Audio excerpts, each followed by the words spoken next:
We will begin this class with the story of bread that you often find on your breakfast table. The simple loaf of bread reaches you with the different economic activities.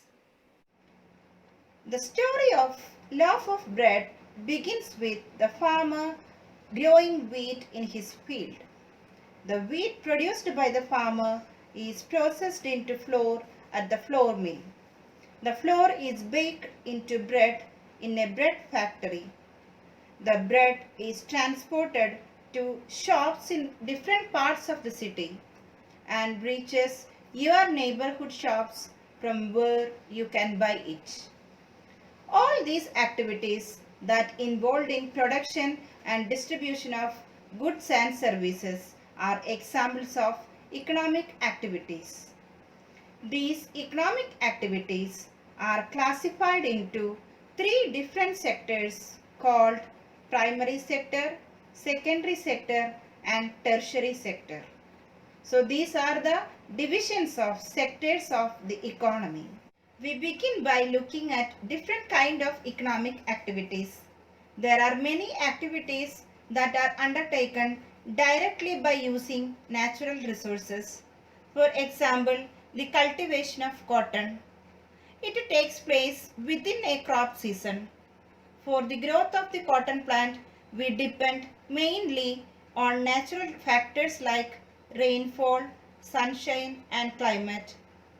The product of this activity, cotton, is a natural product. Similarly, in the case of an activity like dairy, we are dependent on the biological process of the animals and availability of fodder, etc. The product here, milk, also is a natural product. Similarly, minerals and ores are also natural products. Economic activities are classified into three sectors. They are primary sector, and this primary sector is also known as agriculture and related sector. Second one, secondary sector, and this sector is also known as manufacturing sector. Last one, tertiary sector, and tertiary sector is also known as service sector. Now let's start with the primary sector. When we produce a good by exploiting natural resources, it is an activity of primary sector. This primary sector is also known as agricultural and related sector. Now look at this slide. Primary sector. Activities undertaken by directly using natural resources. Example, agriculture, mining, fishing, forestry, dairy, etc. It is called primary sector because it forms the base for all the other products that we subsequently make. Since most of the natural products we get are from agriculture, dairy, forestry, fishing, it is also called agriculture and related sector. Look at the picture. You will find the examples of primary sector. Next is secondary sector. Under this sector, we are changing the form of natural product through manufacturing into final product. For example, we convert earth into bricks that we use for making buildings, houses, etc. And this secondary sector is also known as manufacturing sector. Secondary sector, it covers activities in which natural products are changed into other forms through ways of manufacturing that we associate with the industrial activity. It is a next step after primary where the product is not produced by the nature but has to be made. Some process of manufacturing is essential.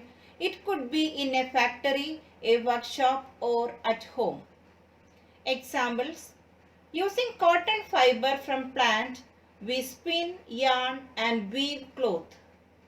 Using sugarcane as a raw material, we make sugar or gur. We convert earth into bricks. Since this sector is associated with the different kinds of industries, it is also called industrial sector. Next one, tertiary sector. The main aim of this sector is to provide aid and support to the other two sectors of the economy. And this tertiary sector is also known as service sector because it generates service rather than goods. Now look at the slide. Tertiary sector. These are the activities that help in the development of the primary and secondary sector. These activities by themselves do not produce a good, but they are an aid and support for the production process. Examples: transport, storage, communication, banking, etc. Transport. Goods that are produced in the primary and secondary sector would need to be transported by trucks or trains and then sold in wholesale or retail shops. Storage. We need godowns to store goods. Communication. We may need to talk to others over telephone. Banking. We may borrow money from bank. These are the examples of service sector. Here you can see the example of all the three sectors. How a raw material can be converted into a final product through all these three sectors. In short, on the basis of nature of activity, Indian economy can be classified into primary, secondary and tertiary sector.